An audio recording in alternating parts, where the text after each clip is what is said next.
So balikan natin yung mga principles of total quality ni Deming.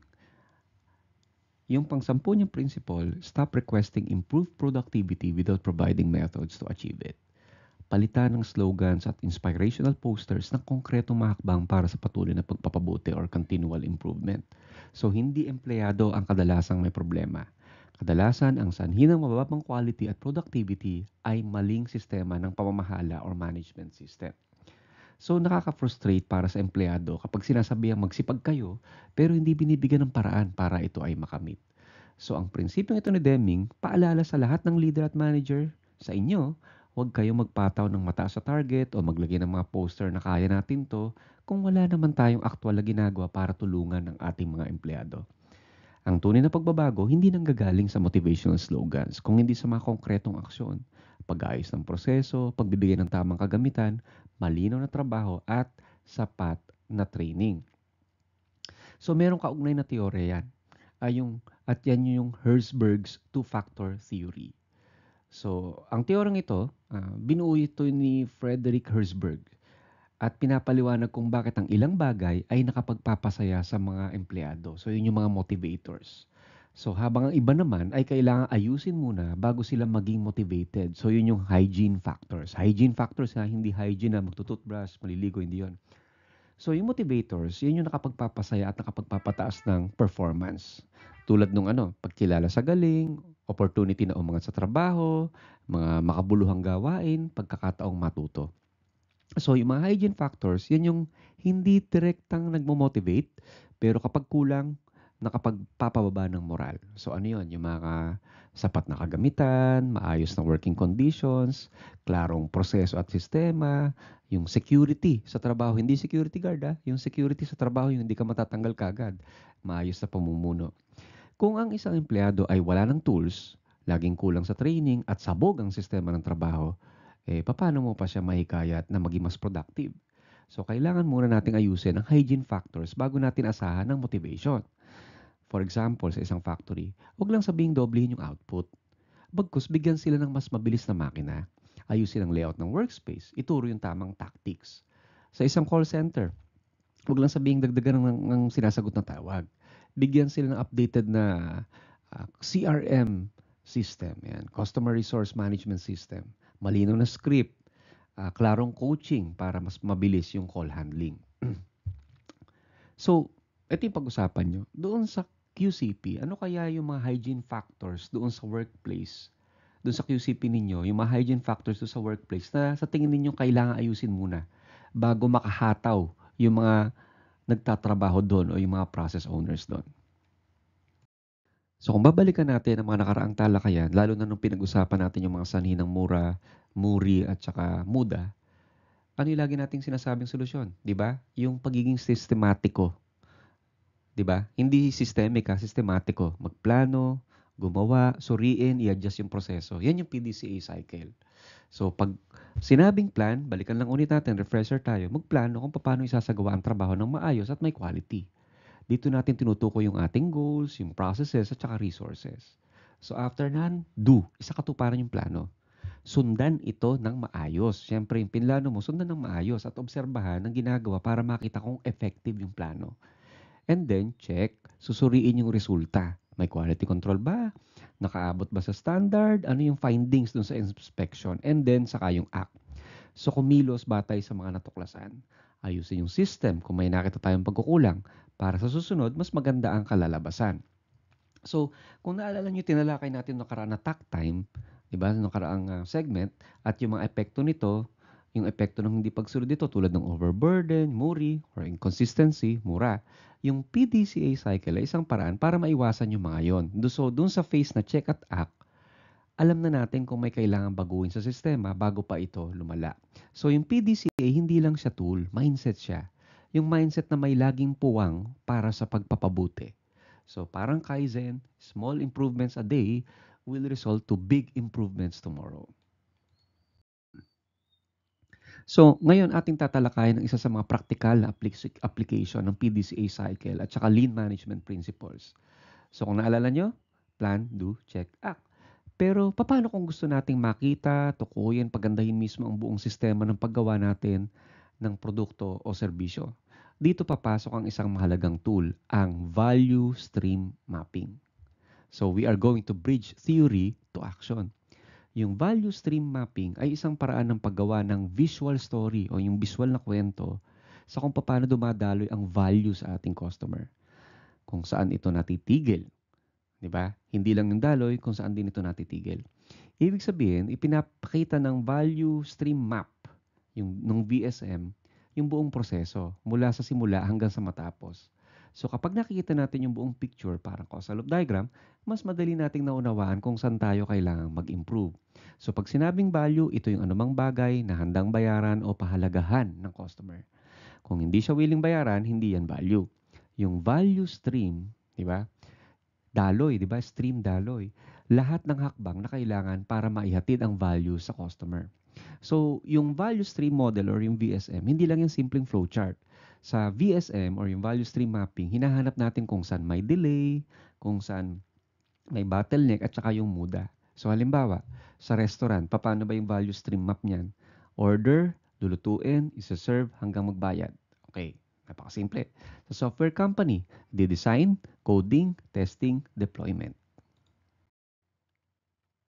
So, ang value stream mapping ay isang espesyal na flowchart. Pero hindi lang to step by step ha? Ito ay isang blueprint ng buong value delivery system. So, ipinapakita nito yung actual na hakbang sa proseso at yung daloy ng, hindi lang yung proseso, pati yung daloy ng information na sumusuporta sa mga hakbang na yon. So, actually, galing yan doon sa Toyota, yung kotse, Toyota Production System na pinagmulan din ng Lean. So, merong dalawang uri. Okay, yung current state map, ano yung itsura ng proseso ngayon, at saka yung future state map. Future state map, ano yung inaasahang itsura pagkatapos ng improvements. Pero hindi lang to para sa pabrika. Pwede sa ospital, sa opisina, sa call center, maging sa eskwelahan. So, bakit mahalaga ang value stream mapping? So, heto ang ilan sa mga benepisyo nito.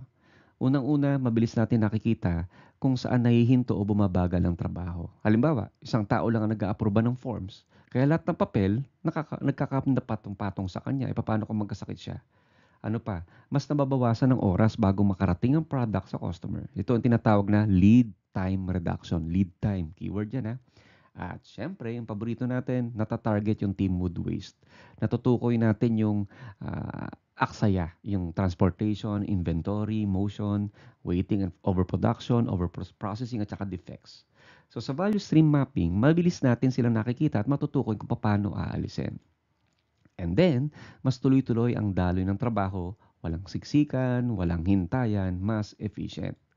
And of course, dahil collaborative ito, lahat ng team ay may shared understanding ng proseso.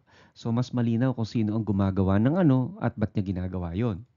At mas mabilis at mas consistent nating naihatid ang inaasahan o yung expectation ng customer. So, yung value stream mapping collaborative yan. Ibig sabihin, kailangan kasama ang mga mismong empleyado sa paggawa ng process. And then, hindi ito ginagawa ng minsan lang. Dynamic to. Dapat itong ina-update habang nagbabago ng proseso. So, yun yung trabaho nyo. Okay? Yun yung trabaho nyo. Nagsimula kayo sa QCP, sa MUDA, Kaizen Improvement Form, and then, imamapa nyo yung current state ng proseso, and then gagawa kayo ng future state ng proseso. So, sa tulong nito, mas maunawaan ng mga process owners yung trabaho nila bilang system, hindi lang hiwa-hiwalay na tasks. Ngayon, alam na natin ang kahalagahan ng value stream mapping. Merong 5 simpleng prinsipyo ng Lean na magsisilbing gabay sa ating pag-level up ng proseso. Number 1, hindi tayo ang nagsasabi kung ano ang value. Yung customer ang nagsasabi kung ano yung valuable. Dapat natin silang tanungin, obserbahan at pakinggan. Halimbawa, sa isang restaurant, hindi lang pagkain yung value. Kailangan din nila ng mabilis na service, malinis na lugar, magandang pakikitungo ng mga trabahante doon. Pangalawa, hindi lang basta proseso. Dapat malinaw ang buong flow para sa bawat uri ng produkto o serbisyo. So sa isang furniture shop, iba ang value stream, ulitin ko ulit, iba ang value stream ng mga upuan, iba ang value stream ng mga lamesa. So magkaibang proseso, magkaibang bottleneck. Pangatlo, dapat tuloy-tuloy ang daloy ng trabaho parang ilog. Walang tambak, walang hintayan. So bawat hakbang, may kasunod kagad na isa pa. At number 4, hindi natin iniimbak yung product, kundi ginagawa lamang kapag may demand. So, yun yung pull system. So, ibig sabihin, customer-driven ang proseso. Number 5, at syempre, tuloy-tuloy yung improvement. Dito papasok yung konsepto ng Kaizen. Kahit maliit na pagbabago, basta tuloy-tuloy. At dahil dito, mapapansin natin na ang buong sistema ay dapat umiikot sa isang simpleng prinsipyo. Ano yun? Ang prinsipyo na let the customer pull, don't push. Ibig sabihin, huwag tayong gumawa ng produkto kung wala namang demand. Sa pull system, naghihintay tayo ng order bago mo gumawa. Sa push system, gumagawa tayo batay sa forecast or hula.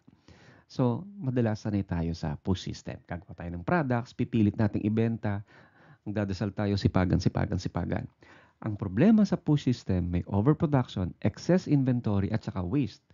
Ganito, sa pool, ganito yan. Sa restaurant, niluluto mo yung pagkain kapag may order. Sa push, sa cafeteria, sa karinderya, di ba? Luto na agad. Luto na kaagad yung spaghetti para sa buong araw. Kahit hindi pa alam kung mauubos ba yon. Ngayon, ano ba talaga ang itsura ng isang pull system sa practical scenario? So, sa pull system, kapag malinaw na kung ano yung gusto ng customer, pwede na nating i-redesign ang proseso para ito ay mabilis. Baka kasi iniisip nyo kung kailan pa lang o-order, tsaka pa rin gagawin, so mabagal. Pero kung malinaw sa'yo kung ano yung gusto ng customer, pwede mong i-redesign ang proseso ng mabilis, sa isang mabilis na paraan. May kaunting defect at hindi magastos. Ang sikreto, gumawa lang kapag may demand. So, ang tawag sa customer na susunod sa proseso, ang tawag sa customer na susunod sa proseso, downstream customer. Pwede itong internal. Halimbawa sa opisina natin, di ba sa eskwela, mga internal, di ba yung customers. Yung ibang opisina, mga estudyante, or external, o yung mga end user.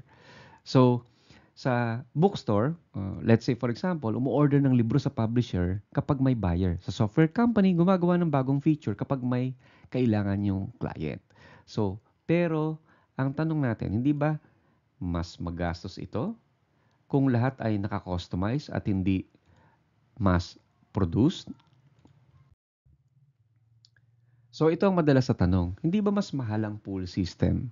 Tingnan natin yung Starbucks, di ba? So tingnan natin yung Starbucks. Libo-libo ang kombinasyon ng kape na pwede mong i-order sa Starbucks. Pero lahat ginagawa lang kapag dumating ka. So ibig sabihin, yung barista tatanungin kung ano yung order mo, tapos pupunta ka sa cashier para magbayad, tapos gagawa ng kape. Speed is one of the secrets doon sa success ng Starbucks. Another yung kanilang secret is yung one drink at a time. One piece flow strategy. So ano ibig sabihin nito? Kahit naka-pull system sila, efficient sila. Dahil customize yung product, mas satisfied yung customer.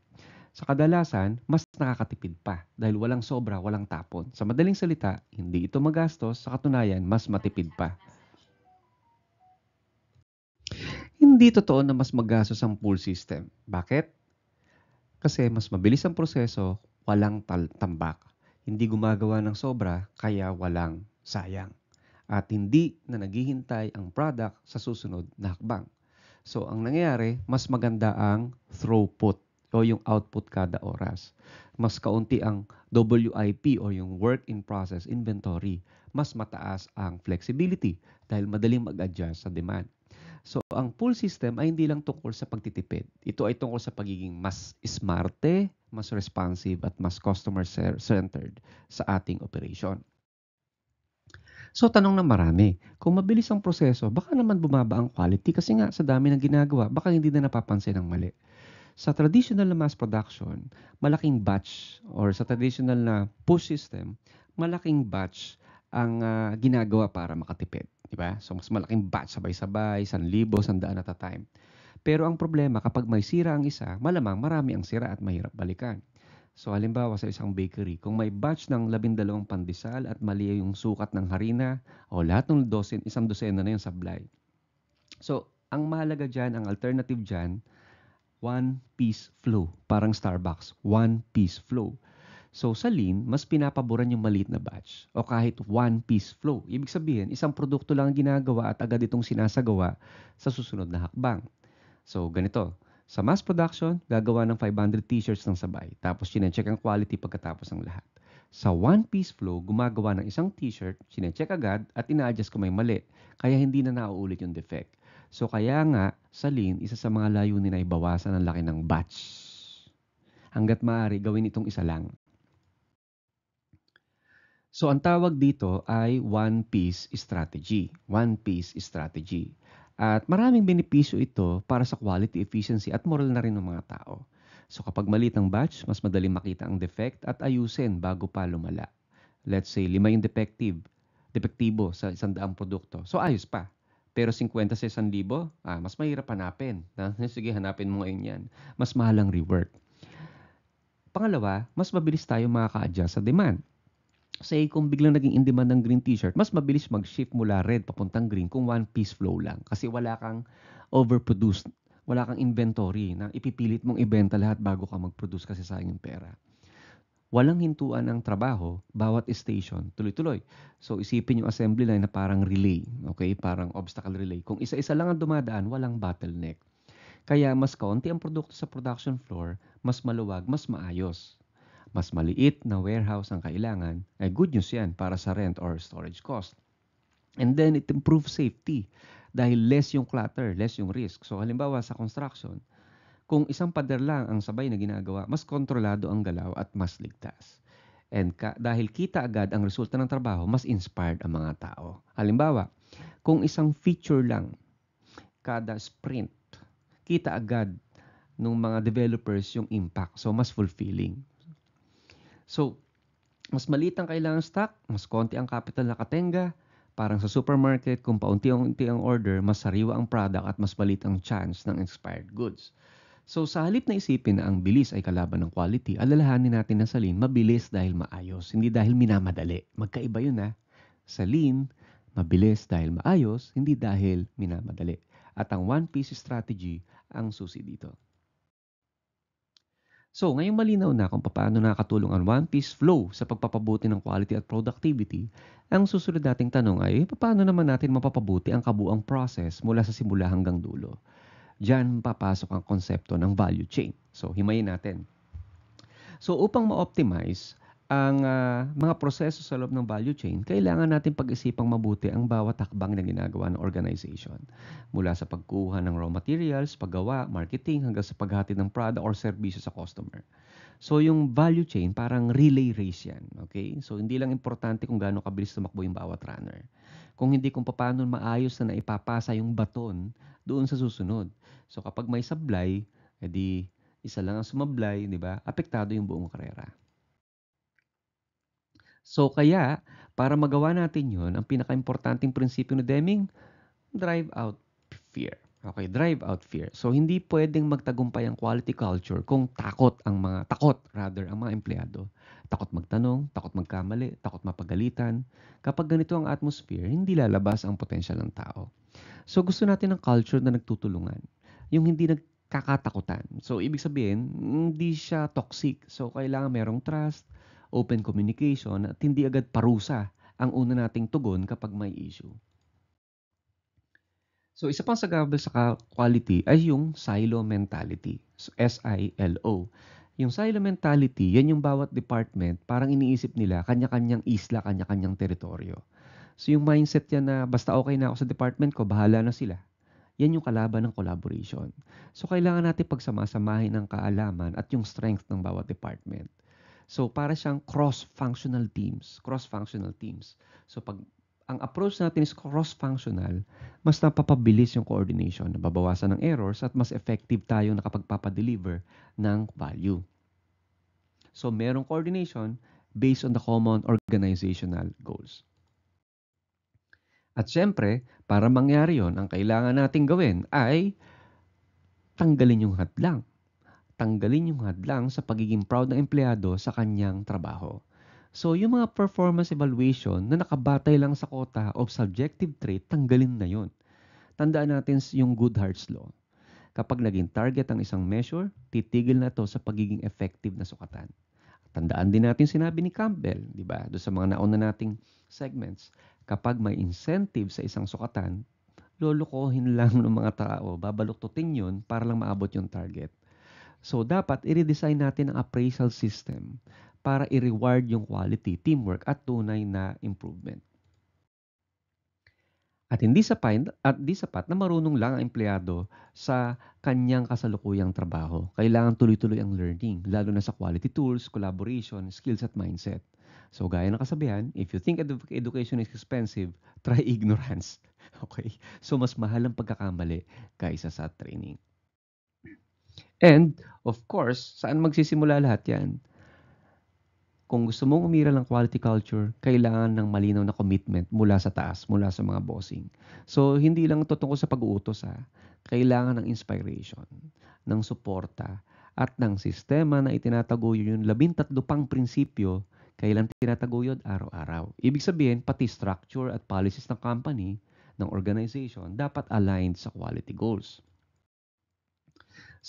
So kapag naisabuhay natin yung mga prinsipyo ni Deming, hindi lang tayo basta-basta nakapagpapatakbo ng negosyo. Gumagawa tayo ng sistema, yung isang kultura kung saan yung quality ay natural na resulta, hindi lang sapilitan. Ibig sabihin yung quality na normal na lumalabas na. So, balikan natin yung ilan sa mga prinsipyo ng total quality management para mas lalong malinaw yung layunin natin. Una, quality is conformance to requirements. Hindi ito basta maganda sa paningin o pasok sa panlasa ng boss. Ang kalidad, kapag tumutugma ang produkto o serbisyo sa kung ano talaga ang kailangan ng customers at kung ano yung pinapangako natin. Say for example, kung sa menu ay 100% beef burger yung pinapangako natin pero may halong extender, kahit masarap pa yan, hindi yan quality. Kasi hindi siya tumutupad sa usapan, sa hinihingi ng customer. Pangalawa, focus on prevention rather than appraisal. Mas mainam, maagapan kaysa gamutin. So sa halip na mag-hire ng mas maraming inspector sa huli ng line, ng production line, bakit hindi tayo mag-invest sa tamang training, tamang process, at tamang sistema para hindi na magkaroon ng defect sa umpisa pa lang? So parang kalusugan yan. Mas tipid mag-ehersisyo at kumain ng tama kaysa araw-araw gumastos ng gamot at saka pampa-ospital. So, yung mindset na pwede na yan, kailangan ng palitan ng kaya nating wala tayong error kung lahat ay gagawa ng tama sa unang subok pa lamang. Hindi to perfectionism, kung hindi commitment sa excellence. So, tandaan natin, yung pwede na, may katumbas na gastos yan kahit hindi kagad natin napapansin.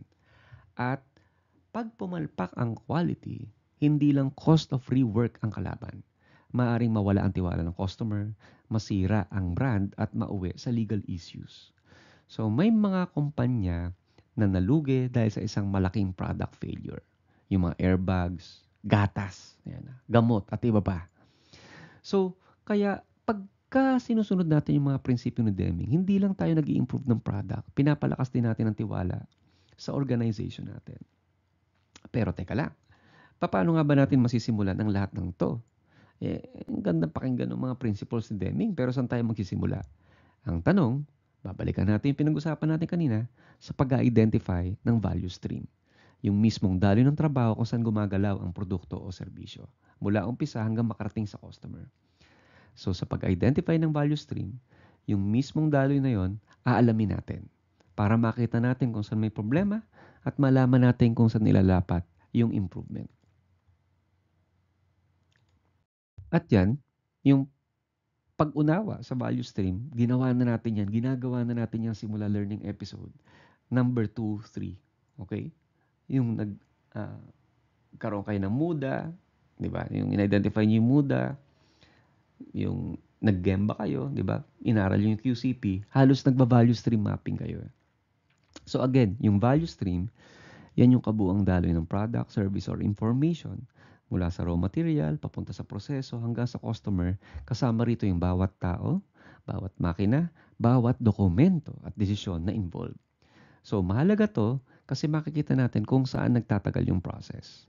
Saan may rework at defects. Saan may muda, yung mga bagay na walang dagdag na halaga sa customer. So, halimbawa, sa isang clinic, kung pipirma ng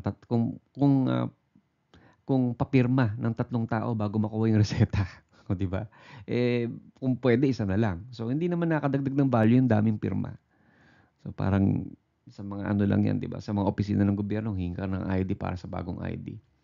So, ang mahalagang tanong dyan, ano kaya yung item na dumadaloy?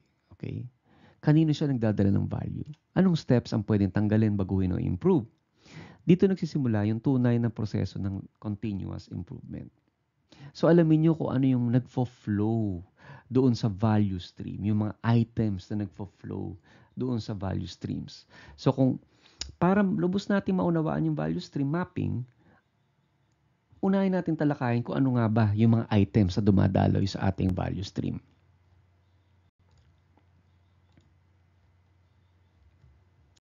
So ano yung mga dumadaloy na yan?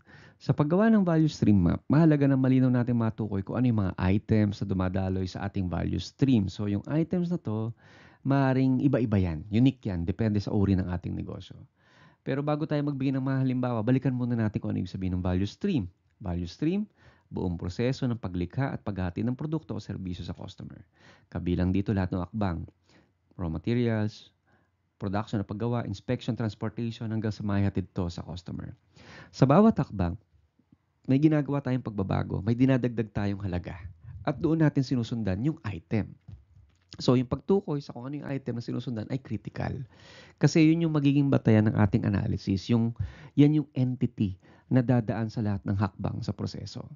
So, pag sinabing materials, okay, sa konteksto ng value stream mapping, hindi lang ito physical na bagay. So, mas malawak yung kahulugan nito depende sa ating industriya. Sa manufacturing, ang materials ay literal. Yan yung mga raw materials, pyesa, components na ginagawang finished product. So, halimbawa sa kotse, materials yan, bakal, goma, battery, engine parts. Lahat ng physical na bagay na pinagsasama-sama para mabuo yung product. Kung ang industriya mo naman ay tungkol sa design and development, ang items R&D ay pwedeng hindi physical. Maaring yung idea, drawing, blueprint o kaya prototype. Kung service industry naman tulad ng ospital, bangko o call center, yung materials ay maaaring information or kaya dokumento tulad ng sa eskwelahan natin. So sa isang bangko ang dumadaloy, loan application. Withdrawal slip, customer inquiry. Sa administrative operations naman, tulad ng mga kinu-QCP nyo, yung mga ginemba nyo, yung mga materials pwedeng yung mga form, data report, or employee request or student request. So, halimbawa sa HR, ang materials yan yung job application, payroll sheets, leave forms, mga dokumento at impormasyon na pinoproseso. Kaya mahalagang tukuyin muna natin kung ano yung item na sinusundan bago tayo gumawa ng kahit anong map. Kasi, dahil dito dito kasi umiikot yung buong value stream mapping. Dito rin natin makikita kung saan pwede magbawas ng sayang, ng muda, at magdagdag ng tunay na halaga. So, doon sa inaral nyo sa QCP, gusto kong pag-usapan nyo. Sa tingin nyo ba ang tunay na problema sa mga proseso ng ating campus ay dahil kulang tayo sa datos o kulang tayo sa tao? O dahil ayaw lang talagang umamin ng mga tao kung saan sila nagkukulang? Pag-usapan nyo.